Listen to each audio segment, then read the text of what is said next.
If you guys are unfamiliar with Flashpoint, it's this TV show run by this guy right here. This is Gene Bailey. It airs on a network called the Victory Network. It's owned by Kenneth Copeland. Their website, if you go here, it even has like Kenneth Copeland's talks and stuff. You can go to watch and you can hit shows and see. These are all Kenneth Copeland's episodes. This is Kenneth Copeland's daughter here and son-in-law, George Pearson's. So yeah, a whole bunch of Kenneth Copeland stuff. And then there's Flashpoint. I was going through here looking at some of the crazier Flashpoint episodes, and I found this one on the 14th of July, which is a little bit older. Not too bad, but it had Lauren Boebert in it. And it looked absolutely heckin' batty. Absolutely batty. So I wanted to watch it and see, what they have to say for themselves. So why don't we give it a watch? Let's get into it. Hello, everybody. Welcome. I'm Gene Bailey, and this is Flashpoint. We're glad you're here tonight. Wow, jam-packed program. You need to go share it on all your social media. Those of you watching on YouTube, this program will not be there because we get canceled. So if you're watching live, great. Once this is over, you got to go to Rumble, share it from there, send it to your friends, and let's take America back. Now, I'm going to show you something. Those of you in the Flashpoint Army email, you got an email earlier today about a new product, new merchandise coming out. Oh, no, they're advertising for their stuff. Also, I didn't know they were on Rumble. Are they on Rumble? I've found it really difficult to get a copy of this. I've had to watch it on their website, and that's kind of annoying. I'd rather not do that because I have basically fewer controls with it. Like, I want to be able to step back with my mouse and stuff, but I can't if it's on their website. So anyway, point is, if they're on Rumble, I'm going to have to look that up. I would love it if I could go to their Rumble and watch this. And it's this shirt, it's black. But we're going to skip forward a little bit just to get past their advertising and stuff, because I don't really see the point in listening to all that anyway. All right, let me bring in my panel. Welcome Congresswoman Lauren Boebert, Rick Green, David Harris Jr., and Charlie Kirk. Welcome, everybody. I don't know the other two on the top, but yeah, I definitely know Lauren Boebert and Charlie Kirk, and those two are absolute nutter butters of epic proportions. So this is bound to be interesting, right? Thank you. Yeah. Thank you so much. Good to be with you. Great to be here. All right, so Charlie, let's talk about what's going on. Before we get too much further, I want to get your take on where we're at with the Biden administration. Are they in a panic yet, or are they just gleefully thinking everything is going to be roses in November? Oh, that's interesting. That's an interesting question. So does the Biden administration think that the midterms will turn out well for Democrats? I'm not really sure what the Biden administration has to do with that. In my opinion, though, I think that the midterms are going to be okay for Democrats. Not fantastic, but could be worse, in my opinion. Things are looking a lot better now that Roe v. Wade was overturned, because that was an incredibly unpopular decision by the Supreme Court, and people don't like it. People don't want Roe v. Wade overturned, and I think the right is going to pay a political price for doing that, in my opinion, but I don't know. I guess time will tell. Well, that's a great question. We talked about this on our podcast and our radio show. We're going to be exploring this too next week at our Student Action Summit. Can't wait to have you guys there. It's going to be phenomenal, which is, I think that they believe everything's going according to plan. Destruction is the plan. They want the complete and total obliteration of the American way of life. Okay, I don't know what that means. We want the complete destruction of the American way of life. How so? In what way? Can you get specific?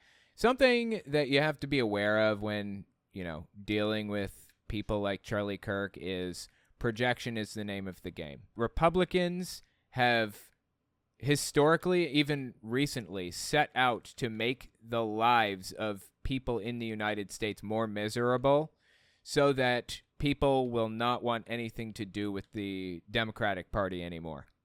It's a strategy. They want to make people's lives miserable so that they hate the Democrats, so they blame the Democrats, and they can get themselves in power easier. That's just how the Republican Party works. It's how it's worked for a while, unfortunately. So, like I said, this is all projection from Charlie Kirk. And that's a hard thing for a lot of Americans to stomach because we've never really had a president.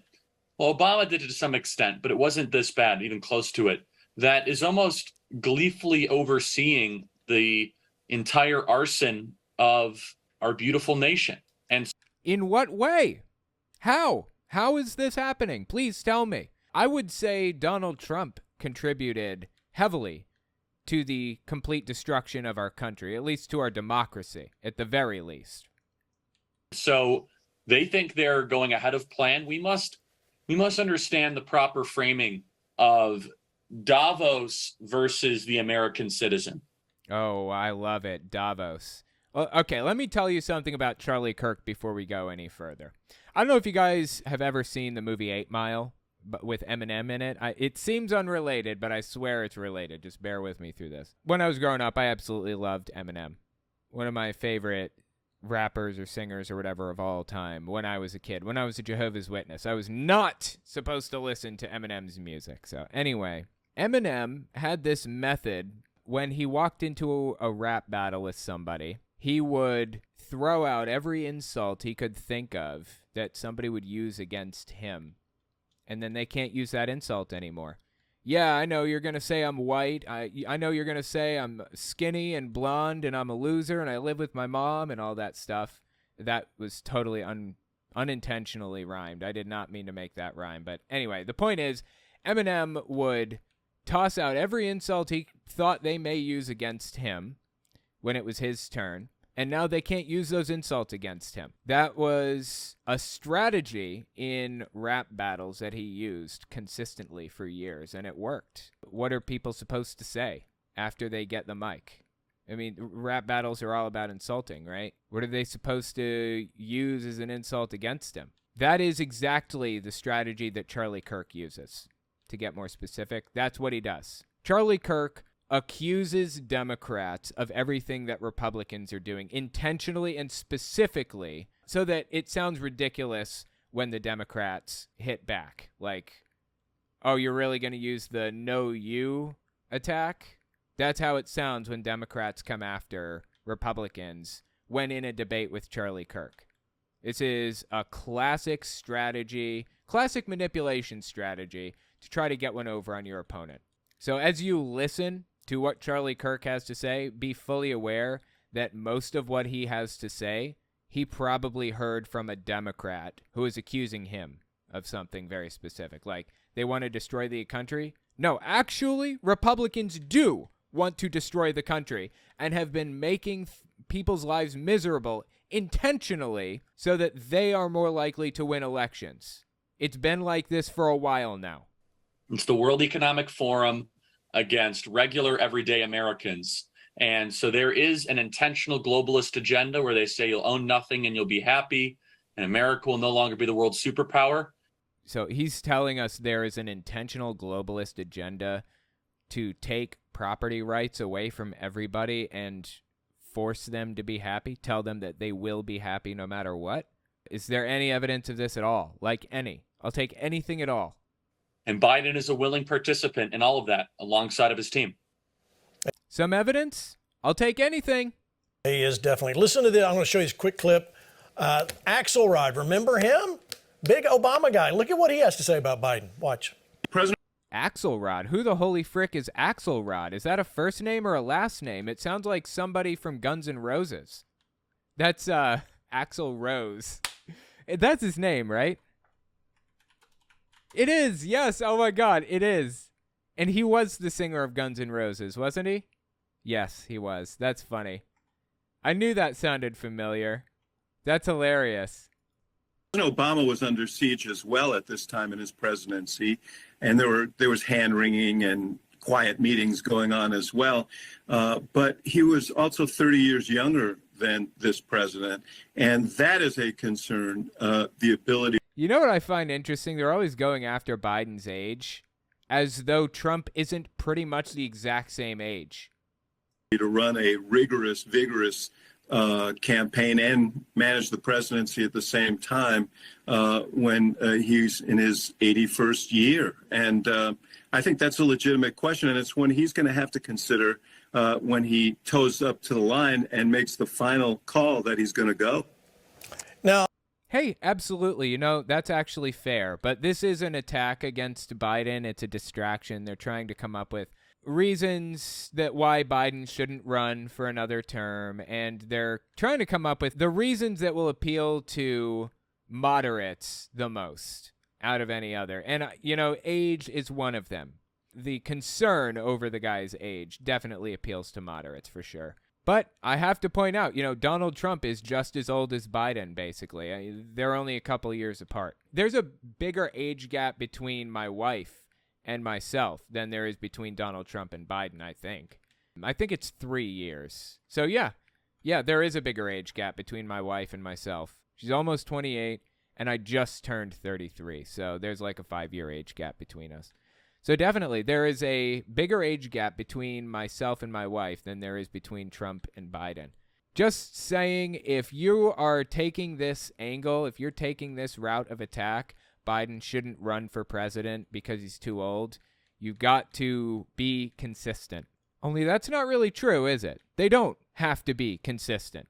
These people have never given a shit about consistency. Never crossed their minds. They've never cared if they were consistent or not. All they've cared about is winning and destroying the country. That's it. That's all they've ever cared about. this is Axelrod. Those of you watching at home, all right, so you're watching this guy on CNN say, one of his own kind, he's concerned that he's got what it takes to make it. That's not what he said. He said he wonders if Biden is getting a little too old to run. Didn't say anything about whether or not Biden has what it takes to make it. Two completely different things. This is how propaganda works, by the way. I just want to point it out as I see it. This is how propaganda works. You know, what are your thoughts there, Charlie, as Axelrod? Is this, there's really two, and I'm going to play a clip of what Biden said about who's going to vote for him in just a second. But I want to get your take. Is there dissension among the Democratic Party? Are we seeing that growing? That's an interesting question. Is the Democratic Party not really a fan of Biden? And right now, I don't think the Democratic Party is a fan of Biden. I think that they're looking for somebody new and younger. Really. I actually think that's the case. Probably, but there's only dissension of who's going to be, the conductor of the train that takes us off the cliff, right? So there's not dissension on the direction. It's just whether or not they can get a little bit more political oxygen before they close the door on the American Republic. So, see, this is exactly what I'm talking about right here.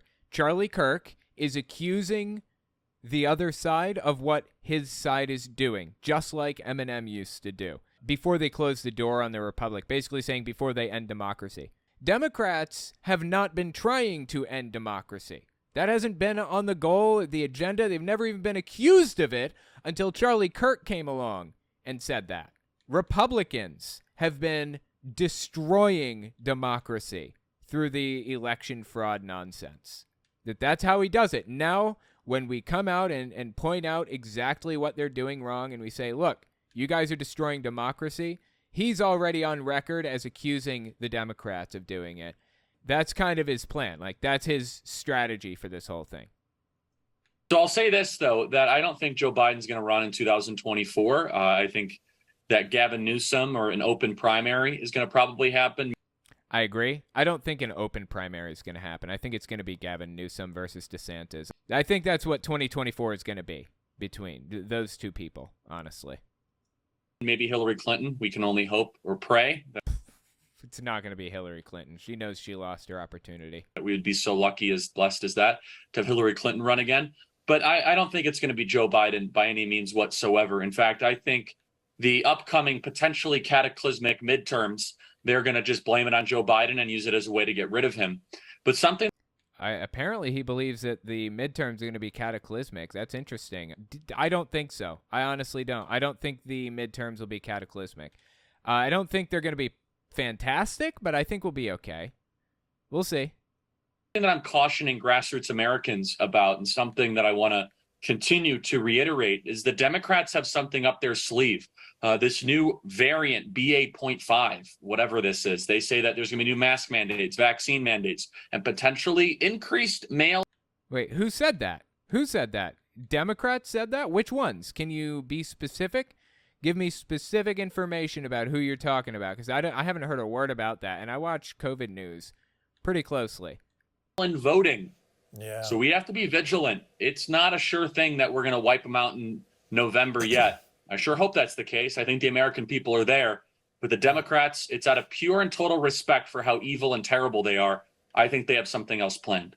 I do too. All right, let me bring in Congresswoman Lauren Boebert, Colorado. Congresswoman, what do you think? Is this what's going to happen? You're there. You hear what's happening. What's your thoughts going forward with the Democrats? If you listen, I'm sorry to interrupt you, but listen, Speaker Pelosi says everything's wonderful. Speaker Pelosi. Wait, when did Pelosi say everything is wonderful? What is he talking about? I don't remember Pelosi ever saying things were wonderful. What are they talking about? Is this totally made up? If you listen, I'm sorry to interrupt you, but listen, Speaker Pelosi says everything's wonderful. Speaker Pelosi, she may not be all with it either. You know, you guys see her from afar. You see her on TV, and I promise you it's much worse in person. You know, this is another example of Republicans using an insult before Democrats have an opportunity to, or using the exact same insult or the exact same accusation or whatever that Democrats used. Donald Trump was clearly suffering from some kind of a weird condition that makes him pronounce words in a weird way, incorrectly, unusual speech patterns, can't gather his thoughts. Didn't he walk off of Air Force one time and just walk completely the wrong direction, and like a Secret Service agent had to like guide him back to the correct area or something like that? I don't even remember now, but Donald Trump was obviously having some kind of a cognitive problem. That's not meant to be an insult, but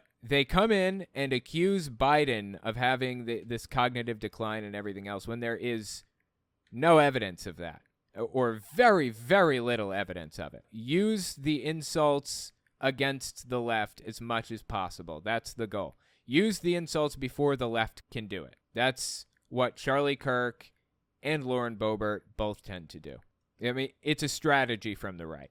But look at the Democrat Party. They are completely abandoning Joe Biden. Joe Biden has lost more than his marbles. He's lost his entire party. We see him shaking hands with no one multiple times now. He doesn't know. That was an edited video. It was fake. That was one of those videos that they edited down and released specifically to make it look like Biden doesn't know what he's doing or where he is. Biden did not shake hands with nothing. That was fake. Where he is, he has to be told what to do. He has to have a list of who to speak to and who to ask, allow to ask him questions, and to have everything in order for him, and he still can't. I don't know, dude. Biden seemed to handle himself reasonably well in debates. Not even that long ago.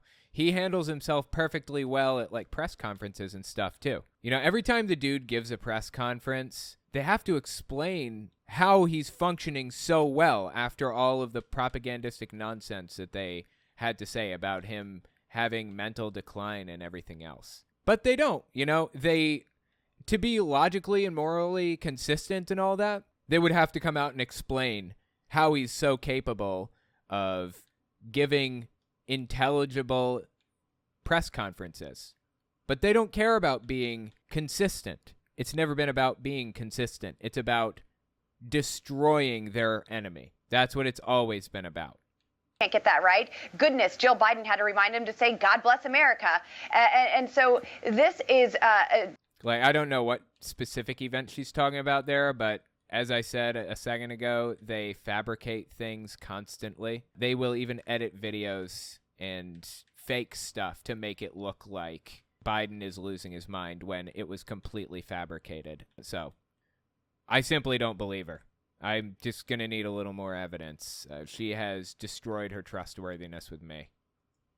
Cognitive decline that's on complete display for all of the world to see. His weakness is what's empowered Putin to do the things that he is doing. And then, of course, it's Putin and the Loch Ness Monster and Bigfoot that are... Well, I'm really interested that she seems to be against what Putin is doing, tentatively, because Putin is very obvious. Like, if you were here for the previous video series that I did with Mel K, you'll know that Putin has his fingers in QAnon stuff, like all over the right. You can see the effects that Putin is having on the far right. Like, he's spreading conspiracy theories that are conveniently really flattering to Russia. Like, for example, QAnon started spreading this conspiracy theory that Putin is just trying to fight Nazis in Ukraine. They're trying to uncover biolabs and all of this other stuff. How convenient that QAnon, just of their own free will and without any pressure, comes up with that idea all by themselves, right? What are the chances? They're also against climate action. Russia and Putin are also against climate action. What are the chances? I mean, there are a billion examples of this. So I'm really interested that Lauren Boebert is at least implicitly condemning what Putin is doing by saying that the left enabled it. Maybe she thinks she's not talking to a QAnon audience. I think she is. That is kind of the Flashpoint audience, a QAnon audience in large part, honestly. The cause of all of the crises that we have here in America. But, you know, even if she doesn't get the talking points exactly right for the audience she's talking to, as long as she's talking about how evil the left is, they'll eat it up. It honestly does not even matter if she gets the talking points just right. But we can only hope that Joe Biden runs again, because everyone is fleeing from him. Now, I was raised Democrat. I left the Democrat Party, and we are seeing many Americans do the exact same thing. This party does not represent their values. They do not have their best interests at heart, and we are all paying the price for their failed policies. Look at the polls that came out. 33% of Democrats want someone else to run. 94% of Democrats ages 18 to 29 want someone different. That's true. Biden isn't super popular at this immediate moment. I think he's okay, honestly, personally. I don't hate the guy. I feel like he should be doing more on certain things. He should have canceled student debt. He should have done a whole bunch of executive orders to limit the president's power and make it significantly harder for the president to do what Donald Trump did when he was in office. I mean, there are a billion things that I think Biden could have done, but you know what? He's not Donald Trump. And to be perfectly honest, I'm happy with that. Honestly, I would have been happy with Mitt Romney if it meant that it wasn't Donald Trump. Anybody but Trump. He is a destructive force to democracy, a force from which we can never recover. There is no way that he is going to get support from the Democrat Party. Well, you know. Yeah, I don't think that's true. If Biden won the primary, he would absolutely get support from the Democratic Party. He may get support from them anyways, like during the primary. Very possible that Biden will still win the primary. We'll see. Joe Biden has a different opinion on polls. Watch. Mr. President, what's your message to Democrats who don't want you to run again? They want me to run. 2/3 say they don't. Read the polls. Read the polls, Jack. You guys are all the same. That poll showed that 92% of Democrats, if I ran, would vote for me. A majority of Democrats say they don't want you to run again in 2024. 92% said if I did, they'd vote for me. Will you shake? Hey, fair enough. 92% said if he ran that they would vote for him. If he ran again and he got the nomination, I would absolutely vote for him again. Yes, most definitely. I don't know who the Republicans intend to bring out as their nominee, but I'm concerned. Like, whoever the Republican nominee is going to be, they are going to have Trumpism all over them, and that's disturbing and concerning to me. The Crown Prince's hand? Will you shake the Crown Prince's hand, sir? Okay. All right, Charlie, Will you shake the Crown Prince's hand? What?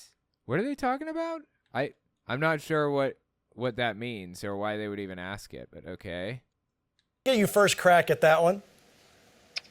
Yeah, I mean, I think the poll he's referencing is 92% of Democrats would vote him for him in a general election up against a Republican. Right. So I'll take the 8% that will then vote for whatever Republican that is. But yeah, look, it's no surprise there. I don't think he's going to run in 2024. And it's evidenced by this. I hate to be so cynical. You do not have a president's son be investigated by the Department of Justice unless they want the president to be controlled and gone. I'm sorry, what? What is... I don't understand what he's talking about. You don't have... Wait, is Hunter Biden even being investigated by the Department of Justice? I don't think he is. And what does that have to do with... Like, this is not supposed to be a political issue at all. Charlie Kirk is giving us a moral assessment of the Department of Justice head Merrick Garland. He has no reason to think that he has any idea what Merrick Garland believes or feels or thinks or any of that. What Charlie Kirk just said is complete nonsense and does not point to the idea that Biden is being removed from office anytime soon or that the DOJ is out of step with Biden or any of that. I'm not sure if Hunter Biden is being investigated by the Department of Justice, and the reason that I'm unsure of that is because I don't care. It makes absolutely no difference to me. It is irrelevant. He's not involved in the administration in any way. He isn't getting any special favors from his dad to be like the head of the Secretary of State or any of that stuff. I don't care what Hunter Biden does. It does not matter to me at all. It mattered to me what Ivanka Trump and Donald Trump Jr. were doing because they were part of the administration. They were part of the public face of Trumpism. I cared what they were doing because they were involved. Hunter Biden's not involved at all. I do not give a shit. And I don't think anyone else does either, honestly. This is not a winning issue for the right, in my opinion.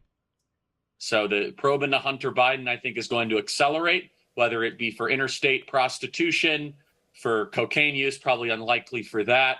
But yeah, probably unlikely for that because there's no evidence of any of this stuff, first of all. There's some evidence that he was doing this stuff before. He wrote a book about using drugs, just like Mike Lindell did. Mike Lindell and Hunter Biden are just as culpable. If you're going to go after one, you have to go after the other. In my opinion, you should leave both of them alone because they both fought their demons and wrote about it and seemingly won against their demons. So, good news. I went to school for substance abuse counseling, so this subject hits close to home for me. But maybe some international money dealings, unregistered foreign lobbying. They're going to do that as a way. Hey, great. If that's true, then go after him. Unfortunately, there's no evidence that any of that is true. It's just being fabricated right now. To keep Joe Biden in his box and say, hey, you better do what we're told or else we might come even closer to the sun. So I don't think Joe Biden's going to run. If he does, I don't know what that means. Let's consider ourselves blessed. That's true. All right, so listen, those of you watching along, Charlie's going to have to go in just a minute, but before he leaves, he's going to be with us in Fort Worth, Texas, right here, Tarrant County Convention Center, July 31st, along with Hank, Mario, Lance. We will be there. Charlie's our special guest there. Encourage you to be a part of Flashpoint Live. Charlie, talk to us a little bit about what you're expecting to see happen in Fort Worth. Oh, I can't wait. First of all, honored to be partnered with all of you guys. And hopefully we're going to have thousands and thousands of amazing, patriotic, spirit-filled grassroots activists that are going to be gathering. There is the rise of the citizen that is happening in our country right now, and it's going to be extraordinary. And so I can tell you, Gene, right now, it's going to be a great event. Can't wait to see everybody there. Get your tickets right now, and we're going to have a great time.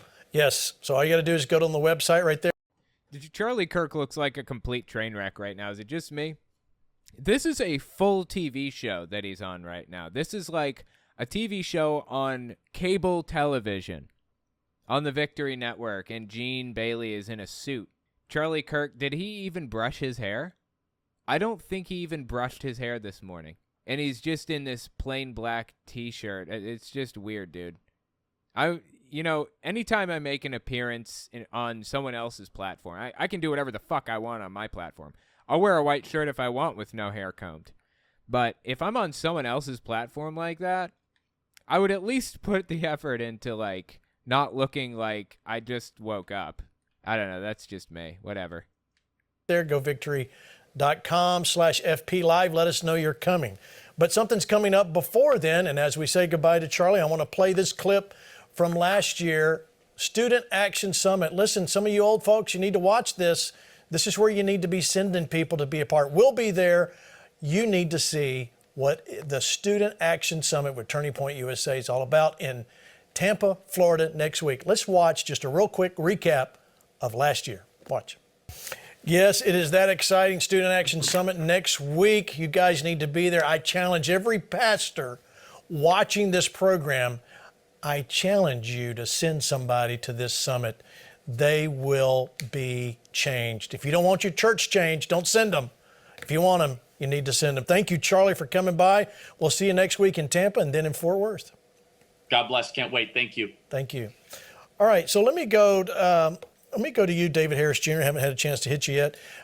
You saw that stuff of Biden. You heard Charlie's comments. What do you think of where we're going from here? Is this, do you think we're going to see, like Charlie said, a variant take its place as we enter the fall? Do you think that's what we're going to see? I assume he's talking about COVID. Not really sure who this is or why their opinion would matter to me, but all right. Well, Gene, we're already seeing it, and I'll just give another shout out to Charlie. I've been to SAS many times. It's absolutely an amazing event.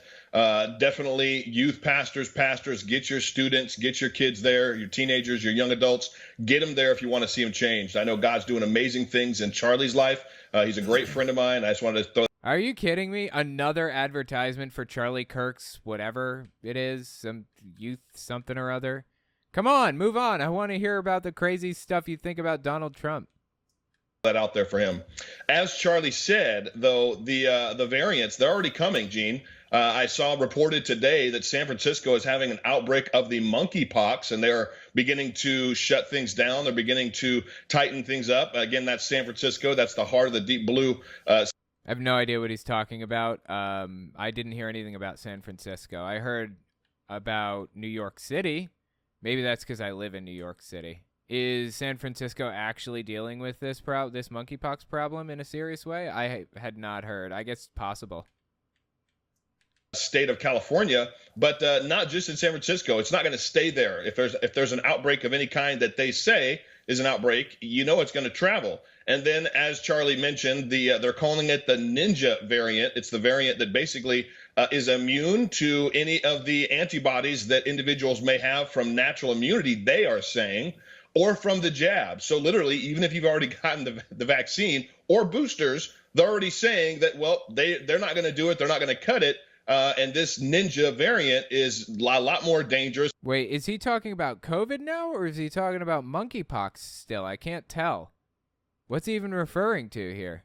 It's a lot more scary, a lot more transmissible, and you need to get the updated booster. So they're already coming out stating that this variant is the most dangerous that we've seen. And as Charlie said, I concur 100%. They're pushing this as a reason to lock down we the people, keep us scared, keep us in our houses, and accept mail-in voting. And that's exactly how they stole the 2020 election. So we cannot sit by. They did not steal the 2020 election. Cannot stand by idly and be scared of this thing, choose fear. We must get to the ballot boxes when the time comes with our IDs and continue to push for voter ID laws and only absentee ballots in a case that's absolutely necessary. That's what we all must be cognizant of and push forward with full courage to support. Amen. Okay, that was all complete nonsense. It was just him repeating the same nonsensical right-wing talking points that they've been saying for ever. I guess he's just trying to signal how in line he is with their beliefs or something. All right, let me bring in Rick Green, constitutional coach, Patriot Academy. Rick, what are you seeing heading into the midterms? You agree with what we've heard so far? Yeah, pretty much every word, Gene. And I can't help but notice, you played the Yeah, I don't know this guy either. I've never heard of him before. clip of Biden there and just how feeble he is and how out of it he is. And just as Lauren said, I mean, there's no doubt about it. And just look at the comparison. Look at the leadership of the Democrat Party right now. Joe Biden, Nancy Pelosi, Chuck Schumer. They're all octogenarians. They're all, not even. Octogenarian means they're over 80 years old. And yeah, that's true. Some of them are. Not all of them. Biden isn't over 80 yet. He's still 70-something. Fully there. And then look on the other side. Lauren Boebert, Ron DeSantis. I mean, But Donald Trump. I mean, there are old people and young people on each side. On the left, you have AOC. She just now got old enough to even run for president. Like, you're trying to make the left out to look like it's like super old. See, this is how their propaganda works. They point out outlying examples on each side to try to draw a very specific picture of whichever side you want somebody to think something of. So, like, they'll talk about how the right is all young and hip, cool, and they're all with the kids and, you know, in college and know what they're doing. Blah, blah, blah. But the left, they're all old and they all have, like, dementia and stuff. Like, this is how it works. This is propaganda. you look at the leadership on the Republican side, and even our one guy in his 70s is absolutely vigorous. I mean, Donald Trump appears to be just as strong and vigorous right now as he did 5 years ago when he first started running. Well, I mean, I simply disagree with that assessment. Donald Trump walks gingerly on a regular basis, didn't know where he was all the time. Where do you get the idea he's vigorous, quote unquote? Donald Trump and Joe Biden are roughly the same age, give or take, and they both move at roughly the same pace. Like, they're both kind of slow-paced and careful so they don't fall, and if they did fall, it could be a real problem. But again, this is his attempt to paint the left as like a bunch of old people that don't know what they're talking about and are borderline dealing with dementia, and the right is a bunch of young, cool, hip kids. This is how propaganda works. For president. So there's a real disparity between the leadership of the two sides right now. But I completely agree with what Charlie and David are saying. They will do everything they can to steal an election. They will do everything they can to win, even though the economy's against them, their results are against them. So we have to be vigilant. We have to look at Virginia as the case study and know that even in blue states, we can at least limit the cheating and prevent them from stealing elections if we'll put the boots on the ground and we'll do the hard work. But we cannot just say, oh, polling looks so good, we're going to win in 2022. Right. We can't just say, Lauren won big in her primary, celebrate that and say we're done. No, we say, look, that's how we want to win everywhere. Lauren did that because she worked her tail off. She was working the whole time to win. We've got to do that all across the country in every. The interesting thing about this whole thing that he's talking about here is when you talk about how an election was stolen from you, incorrectly in this case, it depresses voter turnout. People are less likely to vote in an election that they think is rigged, if you will. And for that reason, I think that talking about, voter fraud and all that stuff is a losing strategy for the Republicans. It's going to destroy democracy by doing this. But aside from that, it depresses voter turnout, makes them less likely to win elections just by itself alone. Every single race and be vigilant and do the hard work. All right, speaking of being vigilant and doing the hard work, one of your students there, Lauren Boebert, let's talk to you, Congresswoman. You see this, you hear what the guys have been saying tonight. I need to get your input here. He's right, you had a huge showing. I need to get your input as not one of the guys. That's weird, right? You're keeping your foot on the gas here, I'm sure, heading into the fall. What should we be looking for? Well, first of all, just like everyone else has said, we cannot just say, hey, polls are looking great and we are going to dominate in November. We're going to have this massive red wave because... Again, I don't know what the polls look like right now, but when this is happening, this is July 14th when this Flashpoint episode came out, and Republicans are not looking too hot right now in the polls. It's looking like Democrats will likely win the Senate and the House. That's where we're at currently.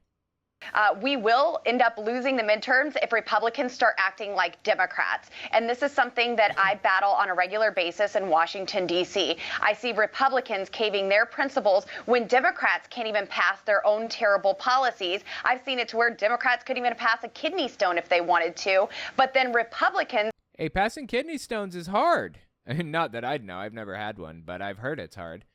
She's acting like it's this easy thing. Oh, yeah, I pass kidney stones every day. What's the big deal? stand up and say, don't worry, Nancy Pelosi, I'll help you. And then they send it over the line for them. Right now, we're battling the NDAA, and there is so many terrible things that are just jam-packed into this. When we first received the NDAA, my staff and I, we looked at. What the hell is the NDAA? I have to look this up. National Defense Authorization Act? I have no idea why she's talking about this, but I guess the NDAA is the National Defense Authorization Act. Each year, the NDAA authorizes funding levels and provides authorities for the U.S. military and other critical defense priorities, ensuring our troops have the training, equipment, and resources they need to carry out their missions. What does that have to do with anything? I don't understand.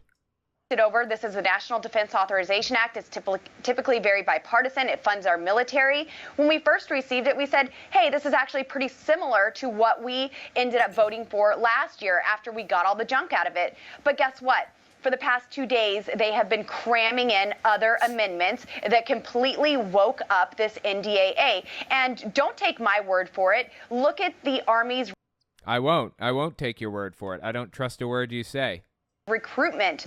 They are at 40% of their goal for the fiscal year. Their fiscal year ends in September, and they're only at 40%. Americans are not signing up to serve in a woke military. Right. And so this is what we're battling. Yeah, I have no idea what she's talking about. Americans are signing up to be in the military, and you will obey your military commander, period. Or you'll be removed from the military. That's how the military works. Right now. So the only way we lose in November is if we start appeasing the Democrats, start voting like Democrats and governing like Democrats, because the American people, they have to have faith in us that we will actually do something with our majority, that we will actually secure the southern border, that we will tackle inflation and the energy crisis. I would love to know why you didn't secure the southern border or a lot of this other stuff when they had the White House in the first place, right? They didn't do any of this stuff. Well, what are they even talking about? Crisis that is taking place in our country, and get America rolling again. Maybe we need to have some sort of legislation that requires Constitution Alive and biblical citizenship training in our schools, and that's how we get things turned around. Dude, that is so disturbing. Hang on, let me step back. 1912. All right, let's listen to this one more time. I'm going to write this timestamp down. This is one of the crazier things she said. And get America rolling again. Maybe we need to have some sort of legislation that requires Constitution Alive and biblical citizenship training in our schools. Biblical citizenship training. What the hell is biblical citizenship training? I don't even like the sound of that, but I don't know what it is. It sounds disturbing. And that's how we get things turned around. But there has to be real leadership from the Republicans, especially now. Yeah, amen to that. Even though I had a hard time after you said pass a kidney stone, I don't remember much after that. Rick Green, is this the way you taught her? Pass a kidney stone. Yeah. A lot of people deal with kidney stones, especially right-wingers. I'm honestly kind of weirded out that she'd even go there, but okay. Listen, she's a champ. I mean, when she went through Constitutional Live, she absorbed it, and she's living it in Washington, D.C. Just listen to what she was just saying. That is the future of our movement. That is where we need to be. And the good news is she's not alone. Now, she doesn't have a majority in Washington, D.C., but we're sending more and more members of Congress, state legislatures, all over the country because the grassroots have gotten involved, and they've said, not on my watch, I'm not going to lose this thing. So she's 100% right. We've got to hold Republicans' feet to the fire and not let them sell us out. Just because they got an R behind their name is not enough. We've got to be focused on the principles. I'm so encouraged by Lauren. She's exactly, I mean, listen, that's what we need more of. And everybody that's listening. America's Constitution Coach, constitutioncoach.com. Okay, first of all, what does that mean? I have no idea what a Constitution Coach is. And second, what are his qualifications? Does he have any? Because they get people on here that talk about being, like, knowing the Constitution really well and stuff, like David Barton, for example. Dude has no qualifications to speak of at all. Like, they get people on to talk about the Constitution who honestly have no clue what they're talking about. Like, no education in this at all. So I don't know what a Constitution Coach is. I don't know why I should trust that. Is that a title? Is that a degree? What is that? What's a Constitution Coach? Right now is listening to her and going, wow, this is hopeful. Where is more of this? They're out there, but we've got to get them elected. And Charlie's doing a phenomenal. I think what David said about Charlie is so right. We teamed up with Charlie about 6 months ago, and he's taking biblical citizenship through Turning Point into churches. What the hell is biblical citizenship? I need to look into this. I get the impression just based on the name, I'm getting the impression that biblical citizenship is you have to answer questions about the Bible accurately if you want to be a citizen of the United States. I mean, Lauren Boebert's been talking about Christian nationalism for a while, and that is Christian nationalism. That's what that is. You have to take a Bible test to be a citizen of the U.S. That would be Christian nationalism. Is that what that is? I'm just so confused. Let me look it up. There's an article about it on Deseret News. There are a couple different newspapers in Utah. Deseret News is one of them. Deseret News is a Mormon newspaper. So let's just look at this real quick. This is Deseret News on biblical citizenship. Oh, here's a quote from a chatter. Danger aware. Quote, being biblical citizens requires a knowledge of biblical principles and how to apply them to the world around us. You and your church can be a catalyst for restoring biblical values in your neighborhood, state, and nation. Wow. That's disturbing, dude. Well, there's your description. I mean, that's basically what biblical citizenship is all across the country. And if you go to one, and David, you know better than I do because you've been to more of his events, but 10,000 young people, I mean, the energy in the room is unbelievable. And these are 19, 20, 21-year-olds. There's hope for America right there when you see that. There is hope. There is hope for America. All right, Lauren, so tell us about this latest project you've been working on. Yes, so I think one thing that we kind of see lacking in the Republican Party is how to message why our principles are better, why we have a better way forward than the Democrat Party. And I have actually written a book on exactly that. Oh, that's the new project. She wrote a book. Fantastic. So she's going on a big book tour, going around the country, telling people about her book. Great. By the by, just one thing I wanted to mention. I mentioned this earlier too, but obviously we know that we need to vote, right? Voting is the obvious answer to all of this. But what can we do past that? Other than voting, how do we change the landscape of the country to be less Christian nationalist, less extremist?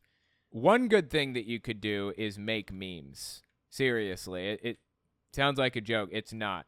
Make memes. Post them everywhere. Go to the comment section or the timeline of people's Twitter accounts all over the place and post these political memes that accurately represent the situation that we're in and try to make them as funny as possible. That is one way in which the right seems to have us beat. They make memes constantly, and they're really funny, some of them. They appeal to moderates. They are masters at memeing. If you want something that you can tangibly do right now to improve our situation, try to make memes. Anyway, let's keep listening to Boebert here, or Boebert as some people call her. I was raised in a Democrat household, and it was just a cycle of poverty that those policies kept us in. My mom believed those lies from the Democrat Party, that this is how you take care of your family. This is how you feed your family and have health care for them and housing.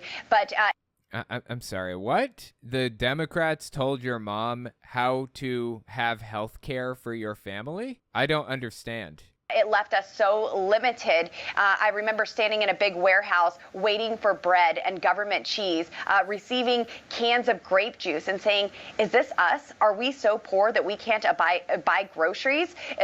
You went to a warehouse getting bread and cheese from the government? What? Did we even have that in America? I mean, I was on WIC, but I didn't go to a warehouse for that. I just went to Walmart. And I had these little pieces of paper. And now I understand they have a debit card now, I think, for WIC. But back when I was using it, they had just these, it was just pieces of paper. They looked like a check. And it would allow you to get like 3 packs of cheese, 2 things of milk. But the thing we really needed it for was baby formula. Baby formula was so obscenely expensive. And you could get, I don't remember, 10 cans of formula with these WIC coupons per month. Unfortunately, you burn through formula every 2 to 3 days, these cans. And 10 cans was not enough for a month. So you would have to come up with enough to get more cans of formula. Anyway, enough reminiscing about my days of being broke as fucking dog shit and trying to get baby formula from the grocery store with WIC coupons. The point is, first of all, I'm skeptical that Lauren Boebert was ever in a situation like that. And second, I never went to a warehouse for it. That's kind of a weird way to phrase it. And third, what was this about the Democrats tell you how to have health care? What does that even mean? I don't understand. Money to receive food. And when I started working at 15 years old, I learned with my first... I started working at 15 years old also. Well, I was 16, actually, I think. I got a job the day I started driving. So, yeah. I was 16. I was 16, for sure. Paycheck. First of all, I don't like FICA. He takes all of my money. I'm still trying to figure out who the heck he is. FICA is your Social Security tax. That is what allows you to receive Social Security when you get older. That's what FICA taxes are. And it's basically, for an average W-2 worker, it's about 7.5% of your paycheck. And the company pays the other 7.5%. So FICA taxes are a good thing. The fact that she's demonizing them, she knows exactly what she's doing. She owned a restaurant. If you owned a business at any point in your life, you know exactly what FICA taxes are. Also known as the small business tax. If you don't have any employees, you have to pay 15.3%, all the way up to $120,000 a year, basically, in earnings. So she knows what she's talking about. She knows exactly what FICA taxes are, and it's disgusting that she's trying to destroy Social Security right now. But also, I could do a better job taking care of myself than government ever did. And so I've come through. Okay, fine. Maybe you can. Not everybody can. People are suffering because there aren't enough jobs. And she doesn't give a shit about other people. She gives a shit about herself. Adverse times and severe poverty, an abusive home life, drug and alcohol abuse, physical abuse. And I've taken. Welcome to the club, baby. Me too. Same boat. You are not unique here, Lauren. These things do not justify your grotesque view on society. I wanted things to be better for other people than I had it. That seems to be the difference between me and Lauren Boebert. I wanted it to be better for others. She seems to think that she had it bad, so everybody else should have it bad too. They deserve it because she had it bad. It's ridiculous. Taken those lessons that I learned and turned them into being a self-taught conservative, saying this is the best way forward. So the fake news loves to tell my story for me.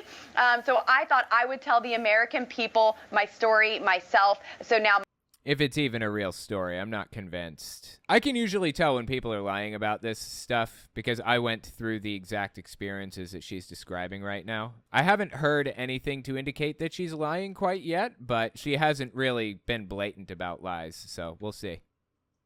my book is available. It just went on sale this week. It's a #1 seller on Amazon. Be sure to go to Amazon and get your copy. I've also recorded an audiobook myself, my story, my voice to your ears, and you can get that at audible.com. Wow, you've been busy. Rick, I'm sure you've seen this book. What'd you think? I haven't got to read it yet, but Lauren, you got to come on my radio show on Wall Builders Live and tell everybody about it. They're going to be thrilled and excited. What was the name of it? Wall Builders Live? Is that what he said? What a terrible name for a podcast or whatever. To get it. But you tell her story, just like her title, My American Life. What's that saying to people? You can have this life as well. This is what we need more of, Lauren. You're such a blessing. The energy you have and what you came from, the things you went through and the struggles. I want to call you Esther Boebert. For such a time as this, God has raised you up and put you in this arena, and we are blessed because you're in the fight.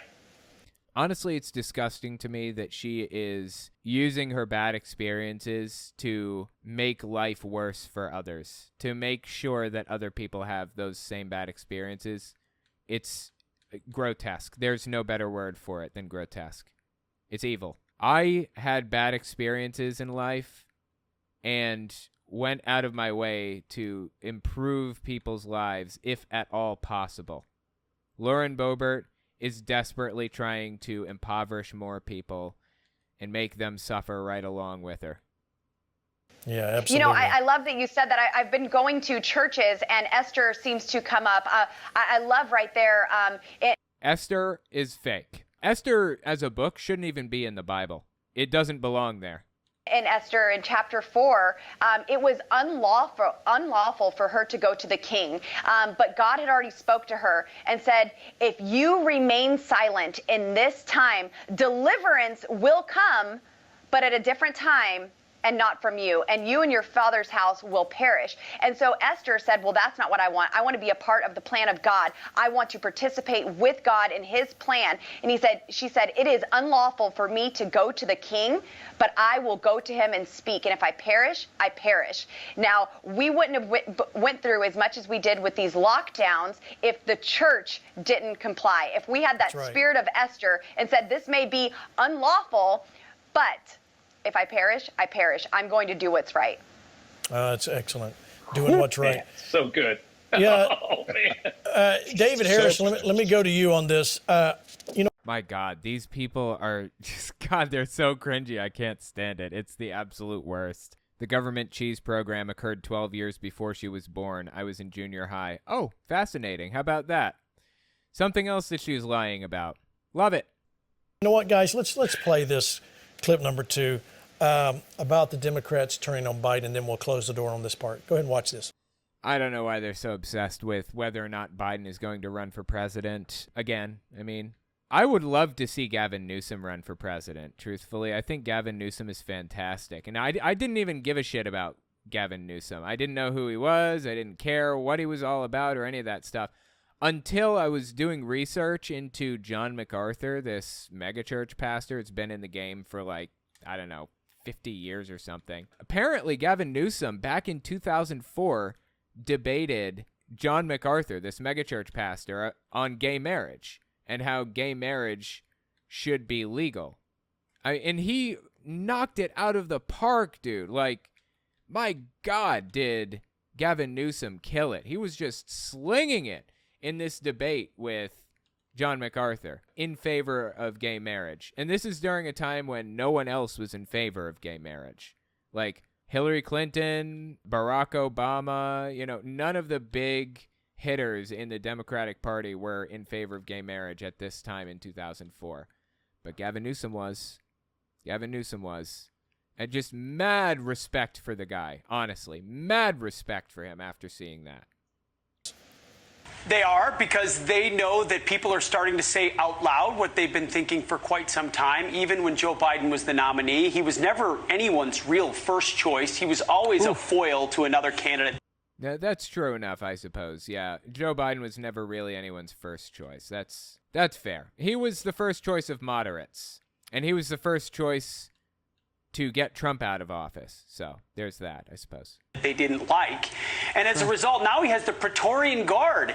I mean, the Praetorian Guard in the New York Times, the Praetorian Guards would guard Roman emperors, but they turned on him over a dozen times.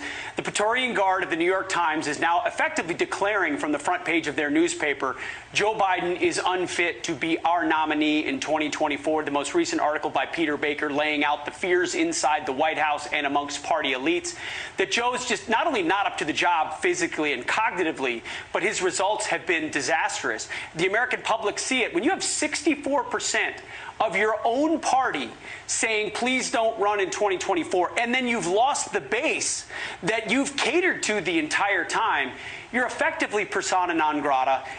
Yeah, Biden is not super popular among Democrats right now. That is true enough. I got to give him that. But, he's better than Trump. I'm glad that Biden won. I'm glad Biden ran and won, both. Deeply glad, honestly. Couldn't be more happy that he won. That being said, I would like to see somebody younger run in 2024. But if it's Biden, I'm definitely voting for him, absolutely. Everyone inside that White House knows it, but they love power. You want to be in the inner circle of power. So they're going to find rationalizations like a matchup with Donald Trump to try to justify his continued existence. But now... Yeah, I don't get the impression that Biden is in this for power, honestly. Donald Trump was most definitely in this for power. That was blatantly obvious to everybody. I didn't get the impression that was the case for Biden. His capabilities nor his record give any comfort to Democrats who are looking for an alternative. But Harris, you know this. It's very, very unclear who in the world that alternative would be. They're not looking at the vice president. They're not really looking inside the cabinet. They have serious bench problems. No, it's Gavin Newsom. He is definitely on the list. He's one of the top people that will likely run in 2024. I'm very confident in that. Serious bench problems indeed. Now, let me just say here, before I hand this over to David Harris Jr., just because Joe Biden is an octogenarian, to quote... He isn't an octogenarian. He's 78, isn't he? How old is Joe Biden? He's 79. He's not an octogenarian. That is an inaccurate depiction of his age.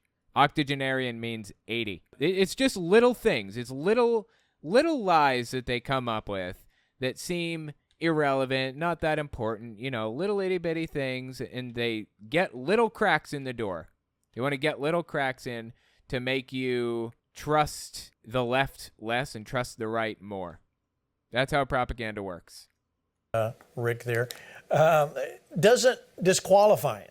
What we're talking, I just want to make sure everybody at home's understanding. It's not the age, it's the capability, the cognitive abilities. And, of course, we're praying for the man that he gets healed.